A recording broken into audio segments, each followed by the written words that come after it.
Mini, এ তো আমার পোষা বিড়াল। কবুতরের বাচ্চা দিচ্ছি, শুধু নাড়তেছে আর দেখতেছে। অন্য কোনো বিড়াল হলে কামড় মেরে নিয়ে নিবে, কিন্তু এটা পোষা বিড়াল তো, সেজন্য কিছু বলতেছে না। দেখো দেখো মিনি, দেখো দেখো দেখো দেখো, শুধু নাড়তেছে, আলতোভাবে নাড়তেছে আর দেখতেছে।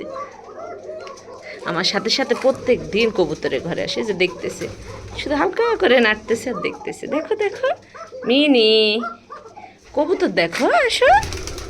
পোষা বিড়াল শুধু ইঁদুর ধরে আর তেলা পোকা ধরে, নাড়তেছে, নাড়ে দেখতেছে আমার সাথে সাথে। দেখছো কবুতর, কবুতর কবুতর ফিস, ফি, দুইজনে মারামারি লেগে গেছে। কবুতর, দেখো দেখো কবুতর, কবুতর তুমি দেখবা, আমার সাথে সাথে থাকবে, দেখবা। দেখো দেখো, নাড়তেছে, সেও খুশি কবুতরের বাচ্চা দেখে। এই যে বাচ্চাটা তার ঘরে বসাই দিব, আর মা এসে খাওয়াবে।